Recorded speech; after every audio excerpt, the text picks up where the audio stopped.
Hey everybody, how's it going? We are back with another edition of College Football Focus. We are previewing all of the conferences for the 2025 college football season. We have been through all of the power leagues, and we are now starting to get into the group of five conferences. Today, we are going to look at the Mountain West Conference, and joining us in to talk about the Mountain West is Louie from Garage Gameday Sports. Louie, how are you doing today? I'm pretty good, Mike. How about yourself? I am just fine. It's a Saturday. We're going to be talking college football. It's not quite the real thing. I think we're eight Saturdays away, but it'll be here before we know it. All this hot weather will be gone. It'll feel like fall, and definitely we'll be able to get back into our Saturday routines. So that is something that I am definitely looking forward to.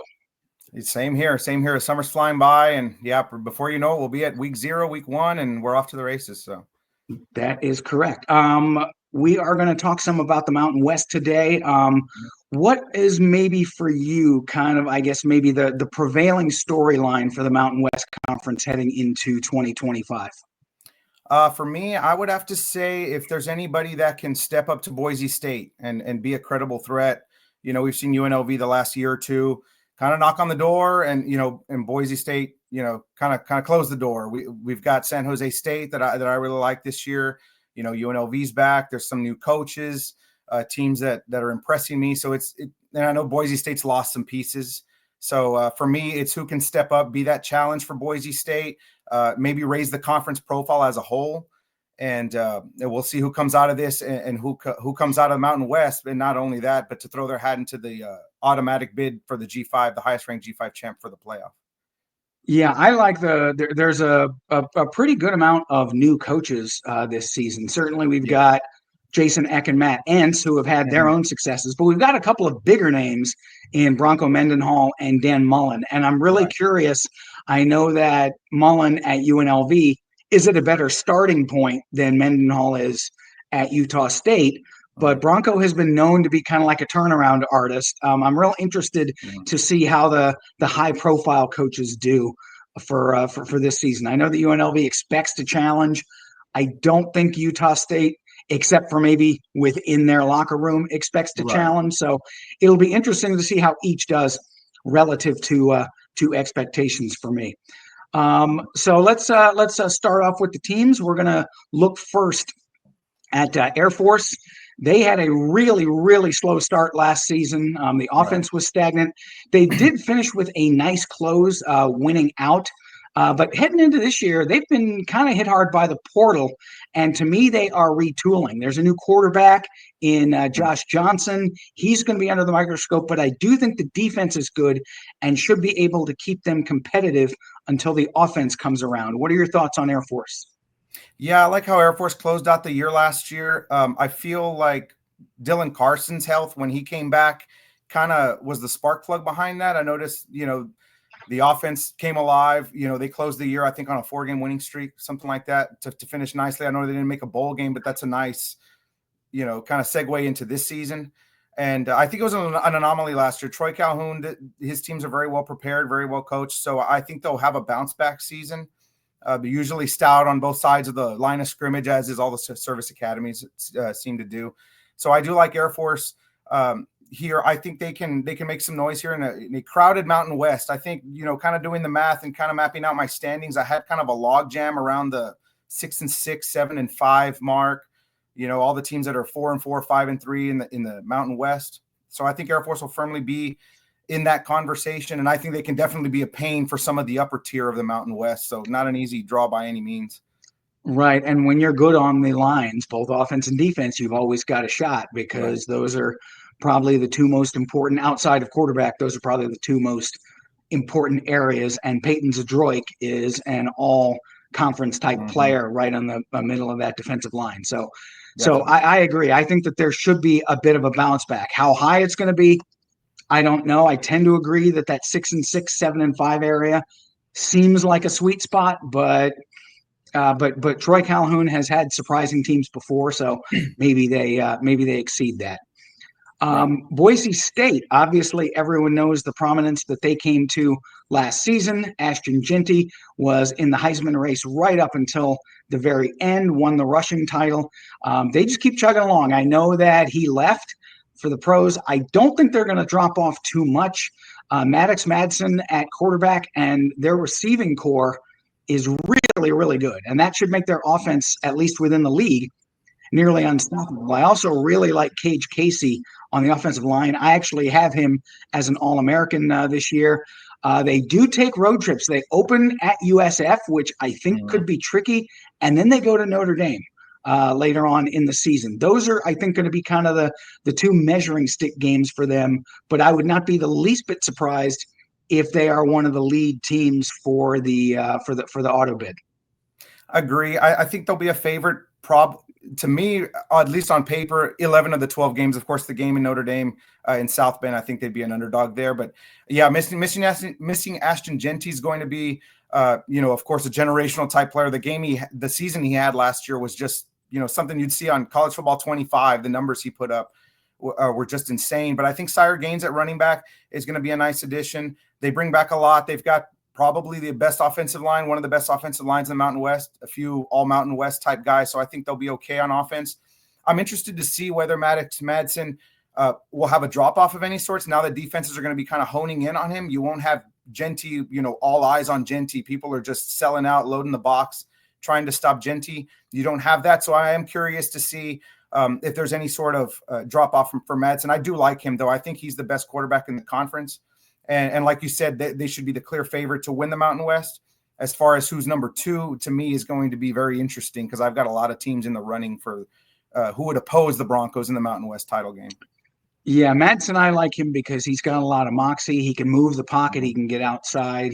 I don't know if you'd call him a breathtaking runner, but he runs well enough that if teams do decide to maybe play back and dare him to pass, he can pick up some first downs with his legs. So I think that is a very interesting dynamic. And I don't know that I want to be Sire Gaines, the guy who follows the legend. Although we saw him in flashes, he looks like that same explosive type of Boise State runner. So it'll be interesting to see what the offense does. I do think they're going to be a little more pass heavy, but I think if Sire Gaines can find his feet early, then maybe they do get a really nice balance.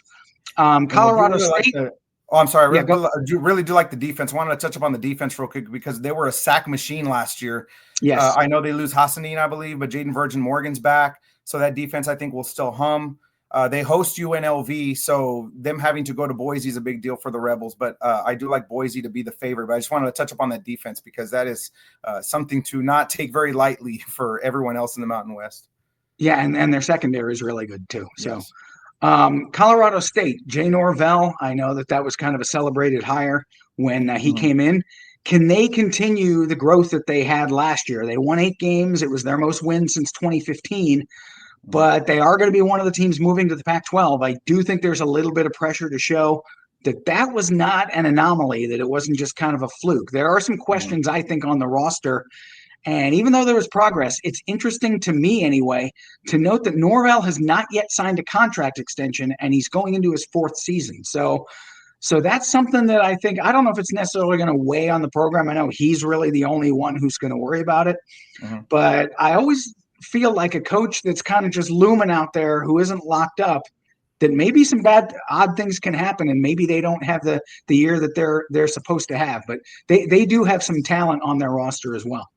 Definitely. I do like Braden Fowler-Nicolosi. I would consider him maybe in that top 3 to top 5 range. Of course, we just talked about Maddox Madsen. I like Walker Egan from San Jose State. But after that, I think BFN is certainly in the conversation with that next tier of quarterbacks. I know they lose Torrey Horton to the NFL. That was a big chunk. I know he didn't play a ton last year, but Justin Marshall's back. I do like him. He's got some pop and some burst at running back, so I think that adds some offensive pop to that offense.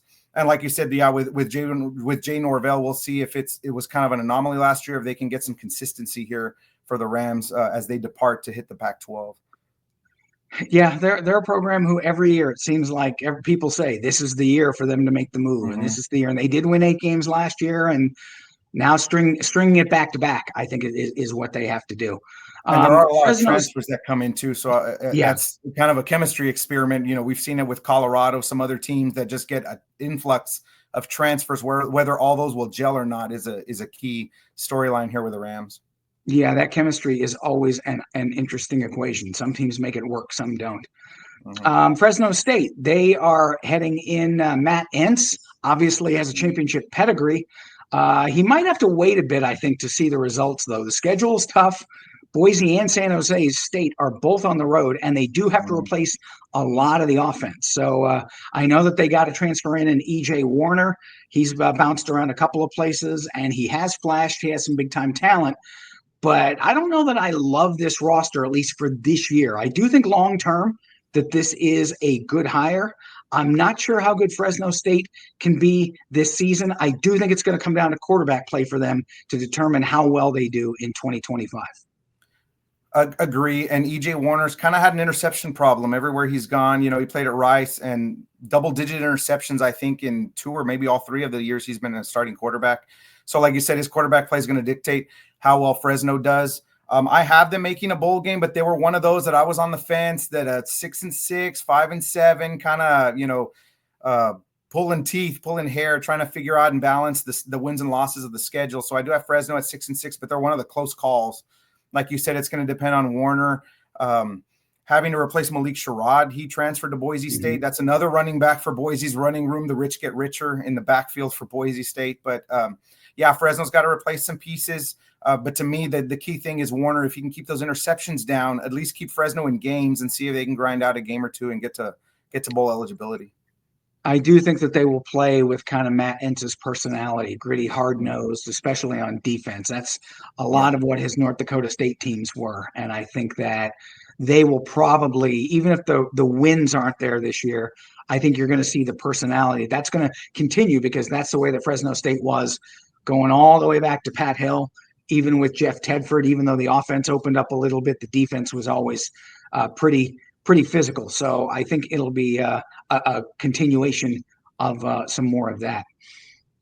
We go on now to Hawaii, and this is, I think, a crucial year for Timmy Chang. The defense did improve a lot last year. Dennis Thurman came in, aggressive scheme, really liked to send a lot of pressure. They improved by nearly a touchdown per game, and that's something to build on as the offense gets revamped because they kind of showed their new offensive style in the season finale last year with Micah Aledo. He threw for over 400 yards. He really had a big performance. But can he parlay that into a complete season? There are some key pieces to be replaced. It's not out of their own possibility that they make their first ever bowl game under Timmy Chang. Yeah, I do like Hawaii to make a bowl game. To throw that out there, I have them in part of that logjam, that 6-6 logjam. Yeah, Alejandro played very well. He torched New Mexico in that game. Of course, a small sample size, but we'll see, like you said, if he can sustain that over a season. I like the wide receiver room. Senecal and Ashlock there for Hawaii. We're used to seeing the high-flying Rainbow Warriors, just putting up points and just engaging in track meets and shootouts with teams, and I think we'll get more of that. They've got the offense, I think, to do that. So I do have them making a bowl game. The home slate, I noticed when I checked out the schedule and, kind of break everything down, it's very kind to Hawaii. They've got, I think, Stanford, Sam Houston, Portland State. So if they can stack up wins, they can kind of make it easier when they're traveling. They might just need a win or 2 to get to bowl eligibility if they can stack those wins at Aloha Stadium. Yeah, because they are still kind of performing at a roster deficit. So picking up some wins at home will be crucial. And if they can get to certainly if they can get to 6, it doesn't matter. But if they can even get 5, they would just need to steal one of those road games, and that would get them to bowl eligibility. I do think it's interesting that I know everyone welcomed Timmy Chang back. He was kind of like part of the long lineage of Hawaii players, and I think people had expected a little bit more than they've gotten from him. I know they've had consecutive seasons of 5 wins. So I do think that this is a crucial year. If for whatever reason they don't make a bowl game, I'll be real interested to see what the reaction is to that following the season. Nevada, another team that has kind of been spinning its wheels. Jeff Choate, I think was a pretty good hire. Their roster is another one that's really undergone a lot of turnover. They were improved last year. 6 of their 10 losses were by a single score. 3 of those were by field goals. So that is a big step from what they had in 2023. I do think improvement is likely. It might not be enough to make a bowl game. The defense is almost totally new, and there's not much depth there.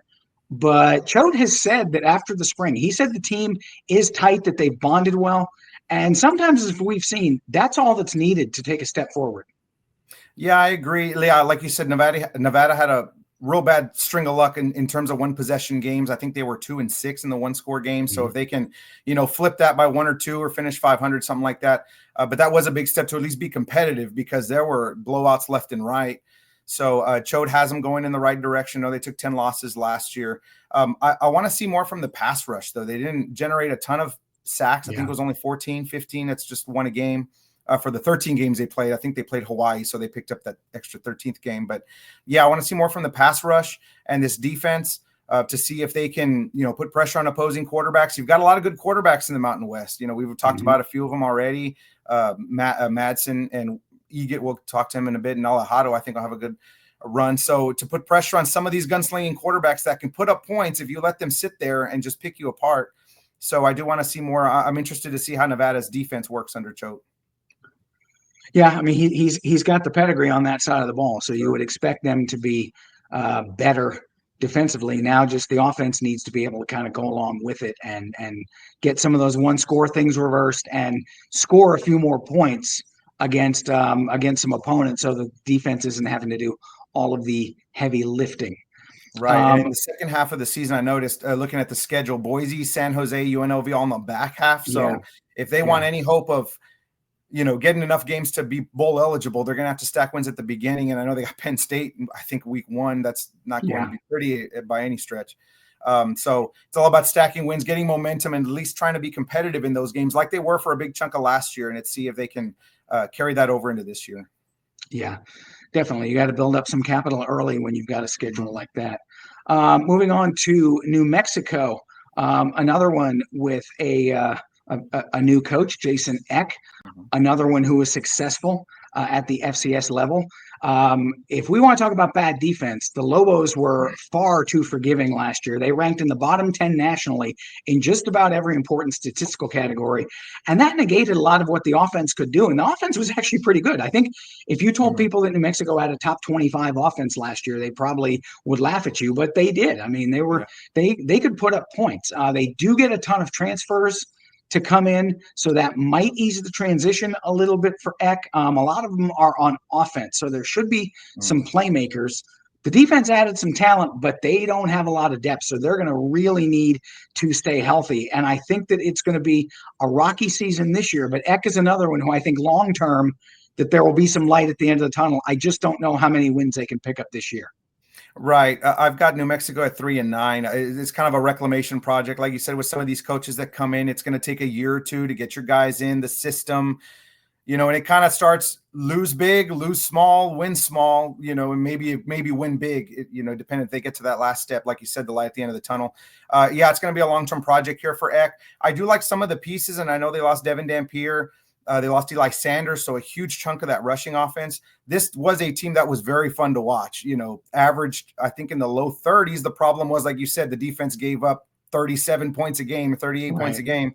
So they were, it was just constant trading paint, trading haymakers all game long, and they came up on the short end the majority of the time. I do like Scott Trey Humphrey. He comes in from Montana State.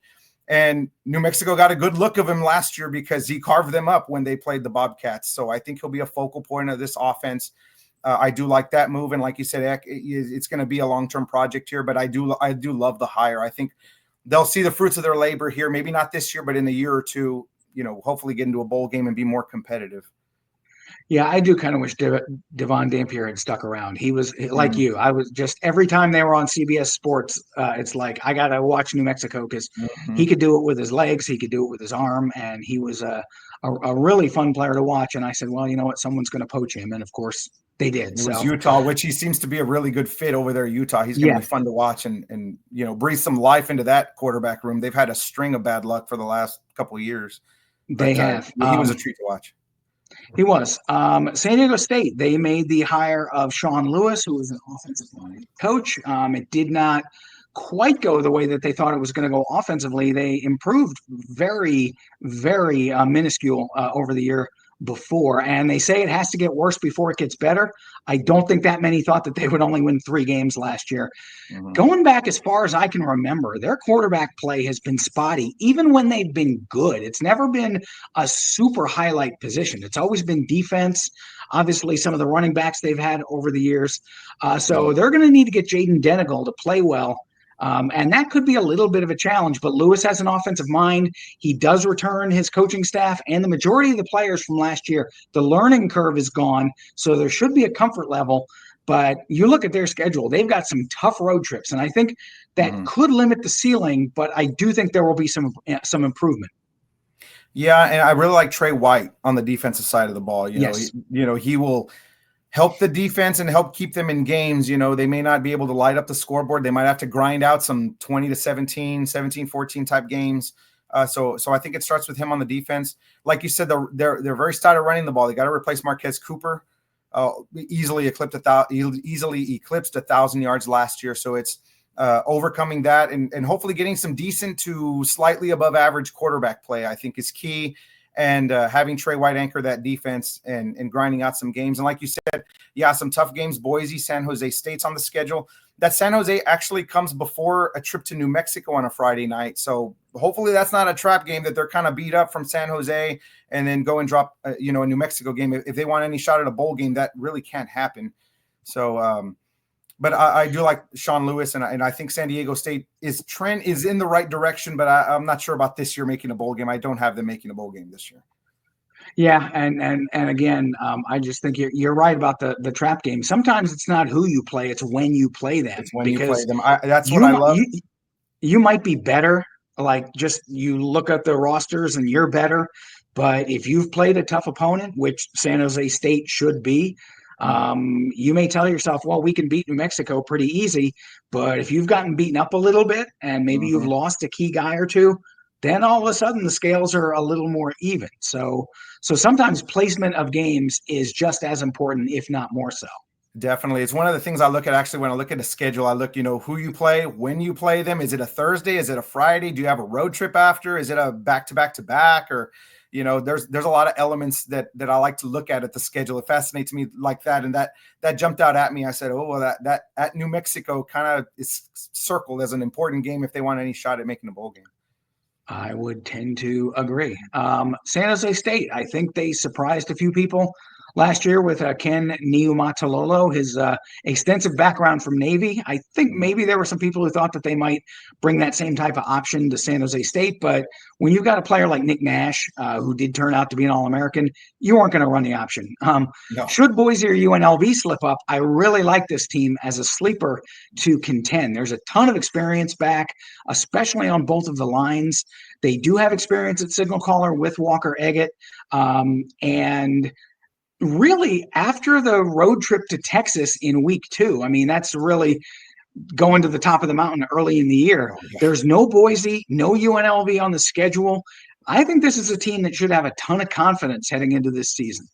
That's the first thing I noticed when I looked at the schedule. I said, okay, well, a trip to Austin, that could get ugly early, but it's a non-conference game. And like you said, Texas is a top 3 team in college. So, getting a whipping from them early is really no indication of, how they'll be in the Mountain West. But to replace Nick Nash, who was a Biletnikoff Award finalist, Justin Lockhart, I think was very close, if not cracked the 1,000-yard ceiling. So replacing those two is key. But like you said, Walker Eggett, he's my second best quarterback. As I break down the quarterbacks, he's my number 2. And I loved Ken Niumatalolo, the spread and shred offense that they do. They just rack up the points. They're very fun to watch. I think my son is a football nut like me. He's 8 years old. He stayed up. He got to stay up and watch some of the game on Christmas Eve, that Hawaii Bowl with South Florida. That was a treat to watch. That was a fun game. And that's because they didn't have Nash or Lockhart for that game. But this is a treat. A team that is a treat to watch. And like you said, the schedule, right when I noticed it, no Boise, no UNLV. So I said, 8 wins, maybe 9, or on the table at least as a possibility. So I really like the San Jose State team from a quarterback perspective, coach perspective, and especially a schedule perspective. And if you think back, it wasn't that long ago that they were near the bottom of the league. So, I mean, I think that they have really, the last few years, even when they've been like a 500 team or right around, they've been a tough out for some of the better teams in the league. They haven't been a walkover for quite some time. So it's good to see Niumatalolo doing well somewhere else, because I think a lot of people thought maybe he was a one-trick pony at Navy, and it was the radically different offense, and it still worked. So so kudos to them, and this is another team that I'm really interested to see how they do. UNLV, they made headlines because of their coach hire. They weren't looking for a coach. I mean, they won 11 games. They were trending upward. Barry Odom, of course, got the Power 4 invitation, went to Purdue, so they needed a coach. And rather than getting someone who's already on the sideline, they just looked at a guy who was familiar with football, in that he was a broadcaster, Dan Mullen, who had taken some time off from the coaching ranks. And he has a reputation, of course, for winning, but also for being ornery to his staff, for not loving recruiting, and for having a fertile offensive mind. There is a lot of roster turnaround, but a lot of talent. I really love Jaden Thomas at running back. He could be your player of the year. They have transfer quarterbacks just about everywhere. The one I really like is Anthony Calandria, who came over from Virginia. To me, he has more upside than Alex Orji, who's just pretty much a bull type of runner, but I don't think he offers much in the way of the passing game. So if Calandria is the starter, I think the offense can be dynamic. You mentioned it in the Boise section. UNLV goes there in the middle of the season, and that's going to be tough, but they have a chance to make a statement early by hosting UCLA and Nico Iamaleava. Yes, that's a key game. I'm kind of in between my season team predictions that I'm putting on the socials. I'm kind of breaking down my top 100 games, and UNLV UCLA, spoiler alert, did crack the top 100 because both teams breaking in new quarterbacks, close proximity to each other somewhat. So it's a good barometer for both teams. If UCLA, can make a bowl game and be competitive in the Big Ten, and whether UNLV is a player or still a player in the Mountain West, despite all the talent that they lost, because you look across the board and having to replace Haj Malik Williams, who played very well last year amid all the drama with the Matthew Sluka stuff. When he was out of the program, Haj Malik came in, played brilliantly, having to replace that production. Jackson Woodard on the defensive side. Ricky White is gone. Jacob DeJesus transfers out. So there's a lot of offensive pieces gone for UNLV. But I love the Dan Mullen hire. He just wins everywhere he goes. He was able to win in the SEC, and then the majority of his seasons, I think, had 8+ wins, 9+ wins. So if he could do it at that level, it's very possible he could do that here with a lot of portal additions that they had to bring in. Well, and he did it at Mississippi State, which is not a team that was known for its winning. Florida, you expect to win, and you expect a good coach to be able to come in and win Florida. But Mississippi State, people forget they were the first team to ever be number one in the college football playoff rankings. That's one that you can tuck away for trivia and say, oh, who's the first team ever to be ranked number one? Mississippi State. Slipped my mind. So glad to put that in the back of the head. And you'll win some bar bets with that one. So they're one. I think the expectations might be a tad high just because there is so much roster turnover, but being able to implement a lot of things in the spring, I think, do help. And they do have a roster that, if it's not as talented as Boise's, it's just a tick below. So they're not going to be at a talent disadvantage hardly at all this season. I really like their secondary also. If you're playing Boise, you're going to have Madsen in that high-flying offense. They had some transfers in. I think Denver Harris from UTSA, and then LaTerrence Welch, I think, is an X factor in that secondary. So I do like UNLV secondary. So if they want to, get the best of Madsen and Boise and Iamaleava and UCLA, we'll see those guys if they can perform at a high level. But I think UNLV is definitely a contender again in the Mountain West. Certainly. Utah State, one of my favorites. Bronco Mendenhall. I've always liked wherever he went. Obviously, he made his name at BYU. Switched allegiances. He was at New Mexico last year. Stayed in the conference, and he's back in the state where he made his name. I kind of touched on a little bit in my intro. He's kind of a master of the turnaround. There are some pieces to work with, especially on offense. The defense has maybe my favorite player in all of college football, Ike Larson at safety. No one knows who he is, but if you watch the games, he's always near the ball. He can hit, he can tackle, he is a ball hawk. He's just the leader of the Aggies defense, and so he's a guy who, if you aren't familiar with him, watch a Utah State game, and you will see him just running around and always near the ball. Now, there are some questions. Otherwise on defense besides Larson, and that may ultimately be their undoing. Now, this is another one that short term it might be a little rocky, but I think long term that Bronco is probably the guy to bring Utah State back. I think so. I've got Utah State just a game shy of bowl eligibility, but like you said, yeah, Mendenhall, just like some of the other coaches we've brought up, it's going to take a year or two, somewhat of a project, but I think there's a positive outlook here, and I know they lose some offensive punch, and they were really hurt by injuries last year. I remember, kind of going back and saying, yeah, Utah State was one of those teams that kind of got crushed by injuries. So we'll see if they can stay competitive. Full disclosure, didn't catch a ton of Utah State as compared to some of the others, the Boise's and the Hawaii's, the San Jose States, but I did notice that. So I said, well, that's kind of a plus that you get healthy, another year of Bronco. And I think, bowl eligibility is at least on the table. We'll see if they can crack 6 wins or not.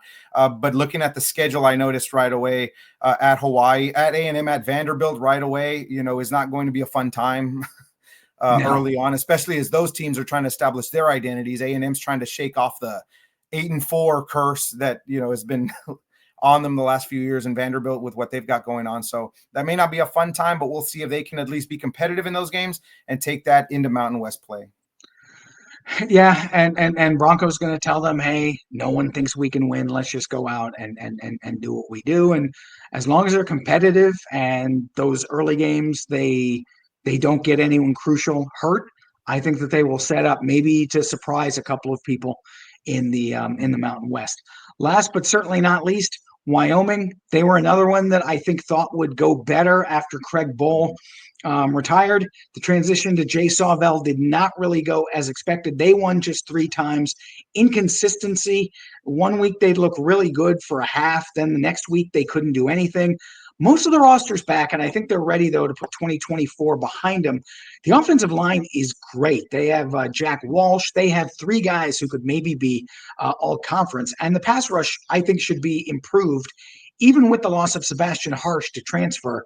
But I'll tell you, this 4-game stretch in October, November, Utah, Colorado, UNLV, and San Jose State, that's going to chart their fortunes, I think, and that is going to be a really tough 4-game stretch. But if they can get through that, if they can win 2, then I think that they could be another one of those teams that could surprise, because I think that while they're young, I think that they do have some emerging talent, and they want to prove that last year was a fluke. Agree. Yeah, that's another thing I noticed with that right in the middle of the schedule. I said, and there's a bye week sandwiched in between, but that is just a rough 4-game stretch. I think if they can win 1 game, maybe bowl eligibility is on the table. But like you said, if they were to get 2 of that quartet of games there, then you could be looking at a major turnaround for the Cowboys. Something I really noticed too is Wyoming struggled at home. Usually playing Wyoming in Laramie kind of raises the ears of everybody. We got Wyoming on the schedule, but it's in Laramie. That really wasn't the case last year. I think they went 2-4 at War Memorial. So if they can turn around, maybe grab a couple of extra wins at home, that would certainly help their fortunes. I really like the linebacking core of this team. I think that'll be a strength. Mm-hmm. And the defense might have to win you some games like we touched on a couple of other teams. This offense was offensive. They were outside of the top 100 in terms of points per game. So they've definitely got to change that. And I think the defense might have to win you some games. But I do like the outlook of Wyoming. Like you said, if they can navigate that stretch, they might be onto something, and bowl eligibility can be a possibility. Yeah, they've had for years. They've had like a really good pass rush. It Mhm. wasn't great last year. They do have a couple of transfers and a couple of guys who I think got hurt early in the year. So they do have some guys who have some experience who, if everyone stays healthy, I think they can get back to the Wyoming standard of 2020, 2021. Whenever you looked, it's like, oh, what's that outlier there among sacks? Wyoming was always up there in the top 10 or the top 15, and they kind of took a step back. So if they can harass the passer, I think that they will be a little bit better. So that is all of the teams. Now we move on to what I like to call true false. 5 pretty easy questions. Mhm. Where just basically you give what you think, if this is a true statement or a false statement, and you can expound as much or as little as you want to. The first one, Boise State will have the league's best offense even without Ashton Genty. That's very interesting. I will say yes. To be the man, you got to beat the man. Mm-hmm. So in the sense of that, I will say yes, but it wouldn't surprise me to see maybe a San Jose State, maybe even a Hawaii or a UNLV kind of knock on the door and and pass them here. But I love Maddox Manson. I love Sire Gaines. I think he'll slide right in nicely. So I will say Boise has the best offense in the Mountain West. I tend to agree, but you mentioned a couple of the other contenders that if they were to actually do it, it wouldn't be a huge shock. Second one, Air Force does carry the end of the season momentum from last year into 2025. Yes, I agree. They played very well. I think they got healthier. I have them making a bowl game. And I know the Commander in Chief games are kind of a crapshoot. I've seen a lot of it on social media due to 4th of July, a lot of Army, Navy, Air Force talk. Mm-hmm. So I do like Air Force to make a bowl game, and I think they carry that over. I like the job Troy Calhoun will do with Air Force. I think they'll be disciplined. A service academy being disciplined, not a huge shocker, but I do have them making a bowl game. So yes, I do think they will carry that into this year. All right. Third one. No bowl game for Hawaii means the end of the Timmy Chang era. I think so. If they don't make a bowl game, I have them right there at 6-6. That's just me. It could come down to make a bowl game where you're out. That could be a scenario that's very much on the table. So for that statement, yeah, I will say no bowl game. I think Timmy Chang could be on a flight back to the continental U.S. I mean, I do know that he's beloved, like he's a record-setting quarterback, Yeah. and he's been one of the faces of Hawaii football. But I think when the powers that be hired him, they said, we expect this to kind of take off a little bit, and it's kind of been stuck in the mud a little bit. So that is going to – I think it would be a hard decision for them because he's so loved. But Definitely. if it's another 5-win or even, heaven forbid, worse, then I think there's going to be a long discussion there.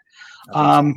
Fourth one, of the league's first-year coaches, Dan Mullen will have the best season.